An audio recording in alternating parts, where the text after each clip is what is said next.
본 내용은 투자 판단 참고용이며 모든 투자의 최종 책임은 투자자 본인에게 있음을 명확히 알려드립니다. 특정 종목에 대한 매수 또는 매도 추천이 아닙니다. 네, 주식으로 세상을 이해하기에 오신 걸 환영합니다. 지난 20년간 시장의 온갖 파도를 넘어온 시니어 투자 전략가입니다.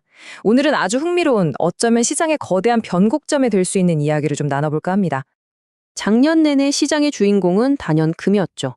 모두의 시선이 그쪽으로만 쏠려 있을 때 가장 똑똑한 돈은 이미 다음 먹거리를 찾아서 조용히 움직이기 시작했다는 신호들이 잡히고 있습니다. 오늘 우리가 파헤쳐볼 지제가 바로 이겁니다. 거대한 돈의 흐름이 어디로 방향을 틀고 있는지 그 중심에 있는 원자재 시장의 속내를 한번 들여다보겠습니다. 오늘 분석의 출발점은 바로 이 보고서입니다. 대신증권에서 2026년 2월에 내놓은 자료인데 제목부터가 아주 도발적이에요. 슈퍼사이클의 서막. 그냥 예측이 아니라 변화가 이미 시작되었다고 거의 선언을 하고 있죠. 이런 과감한 주장을 보면 우리는 그냥 그렇구나 하고 믿으면 안 됩니다. 의심부터 해봐야죠. 오늘 저와 함께 이 보고서를 한 장 한 장 넘겨보면서 그 주장의 근거가 과연 탄탄한지, 또 우리가 투자자로서 어떤 기회와 리스크를 읽어내야 할지 아주 꼼꼼하게 짚어보겠습니다. 네, 오늘 우리가 함께 파헤쳐볼 내용들입니다. 먼저 이 보고서가 왜 슈퍼사이클이 온다고 주장하는지 그 근거부터 따져볼 거고요. 돈의 흐름이 정말 바뀌고 있는지 과거 패턴과 비교 분석해 볼 겁니다. 그리고 제 20년 경험을 동원해서 이 보고서의 행간에 숨겨진 의미는 뭔지, 우리가 조심해야 할 건 없는지 짚어봐야겠죠.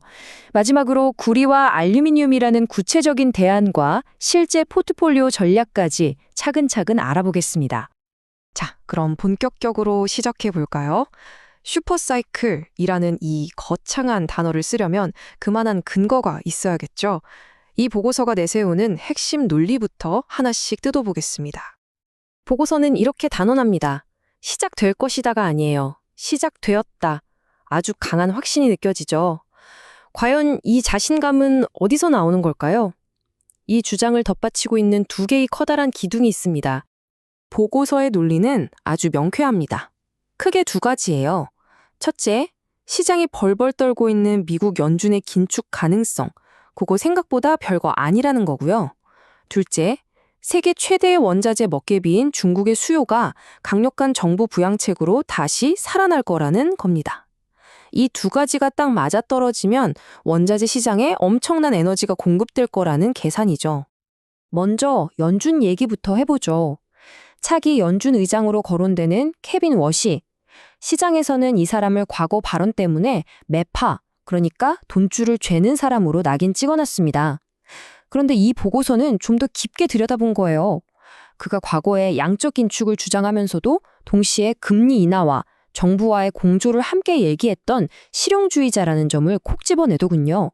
한마디로 시장의 공포가 좀 과장됐다는 해석입니다.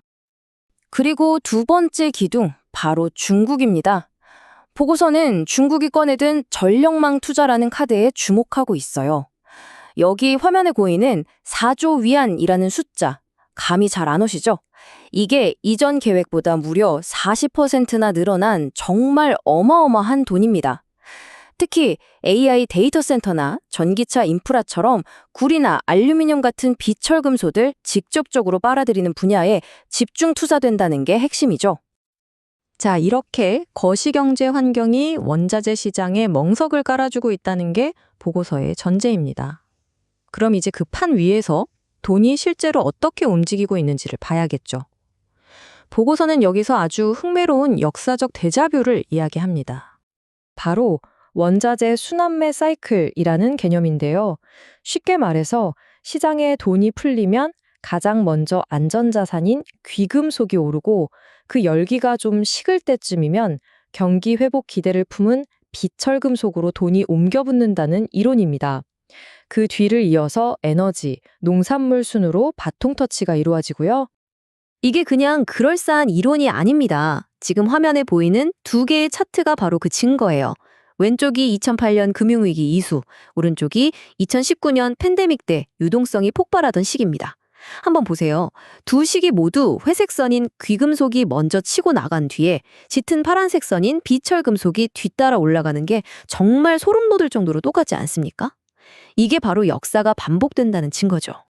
자, 그럼 작년 2025년은 어땠을까요? 바로 이 차트입니다. 보세요. 귀금속이 혼자 70%가 넘는 압도적인 수익률을 기록했습니다. 비철금속도 나쁘진 않았지만 귀금속의 독주가 눈에 띄죠.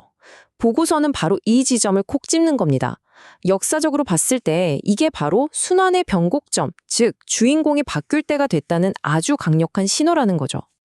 자, 여기까지가 보고서가 우리에게 친절하게 설명해주는 내용입니다. 논리도 그럴듯하고 데이터도 명확해 보이죠. 하지만 우리는 여기서 멈추면 안 됩니다.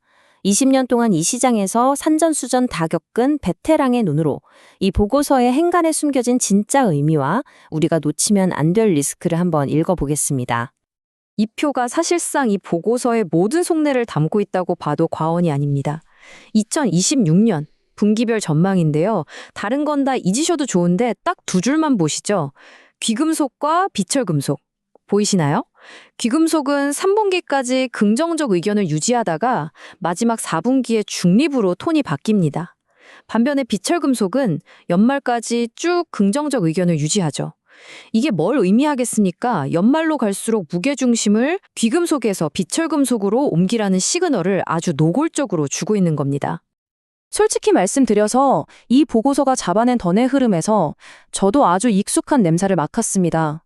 딱 2008년 리먼 사태 직후 세상이 다 끝난 것처럼 공포에 떨고 있을 때 바닥에서 조용히 꿈틀대던 조선주나 철강주를 보던 바로 그 느낌과 비슷해요. 실제 산업 수요가 숫자로 찍히기 전에 가장 영리한 돈이 먼저 움직이는 바로 그 초기 신호 말입니다. 그런 면에서 이 보고서의 통찰력에는 저도 동의하는 편입니다. 하지만 말이죠. 여기서 우리는 냉정해져야 합니다. 특히 보고서의 두 번째 기둥이었던 중국에 대해서는 반드시 질문을 던져야 해요. 네, 부양책 신호는 분명히 있습니다. 하지만 우리가 2010년대 중반 중국이 엄청난 돈을 쏟아붓고 나서 결국 남은 건 유령 도시뿐이었던 그 시절을 기억해야 합니다. 중국 정부의 투자가 항상 효율적이고 지속 가능한 진짜 수요로 연결되지는 않았다는 걸 우린 그때 아주 비싼 수업료를 내고 배웠거든요. 그래서 저는 이렇게 표현하고 싶습니다. 보고서는 중국 정부의 실행력을 아주 낙관적으로 보고 있지만 제 포트폴리오에 새겨진 2015년의 트라우마는 아직 완전히 아물지 않았거든요. 이 희망찬 보고서 내용과는 별개로 제 계좌는 왜 아직도 월요일 아침 출근길처럼 무거운지 결국 리스크를 항상 최우선으로 생각해야 한다는 뜻입니다. 자, 그럼에도 불구하고 이 거대한 순환매의 흐름에 올라타야 한다면 우리는 어디에 베팅을 해야 할까요? 이제 이론을 실전 투자로 옮겨볼 시간입니다. 보고서는 아주 명확하게 두 가지 금속을 지목하고 있습니다. 첫 번째 주자는 단연코 닥터 쿠퍼, 구리입니다. 구리가 유망한 이유는 단순히 중국의 부양책 때문만이 아니에요. 훨씬 더 구조적이고 근본적인 상승 논리를 가지고 있습니다. 화면에 보시는 것처럼 공급 측면에서는 기존 광산들이 늙어가면서 품질 좋은 광석이 줄고 있고 새 광산을 하나 개발하는 데는 10년 이상이 걸립니다. 그런데 수요 쪽에서는 AI 데이터 센터, 전기차 인프라 같은 새로운 수요처가 폭발적으로 늘고 있죠. 공급은 꽉 막혀 있는데 수요는 터진다? 가격이 오를 수밖에 없는 구조인 겁니다.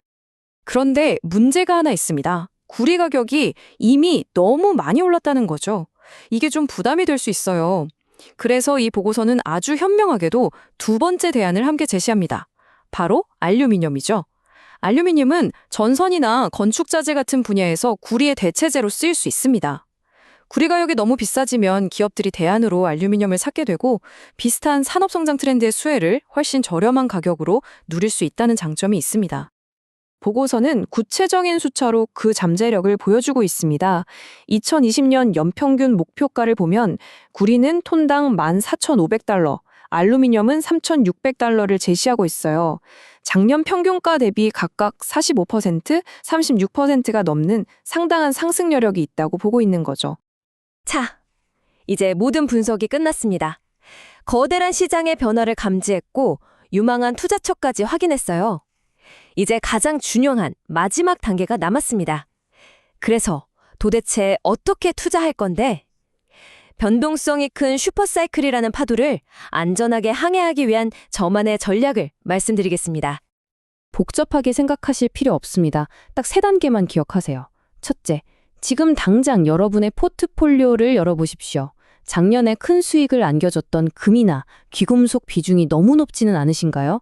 둘째, 만약 그렇다면 비중을 일부 덜어내서 구리나 알루미늄 같은 비철 금속 쪽으로 전술적인 재배치를 고려해 볼 수 있습니다. 셋째, 이게 가장 중요합니다. 원칙을 세우세요. 슈퍼사이클은 롤러코스터와 같습니다. 화려하게 오르는 만큼 무섭게 떨어질 수도 있어요.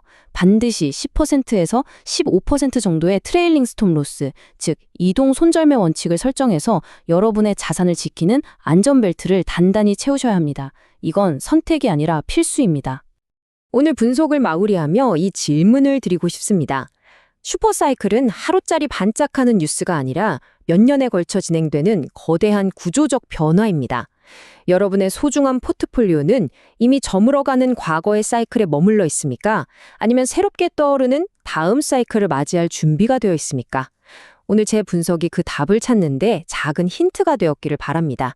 구독과 좋아요로 다음 시장의 변화도 함께 준비하시죠. 이상 주식으로 세상을 이해하기였습니다.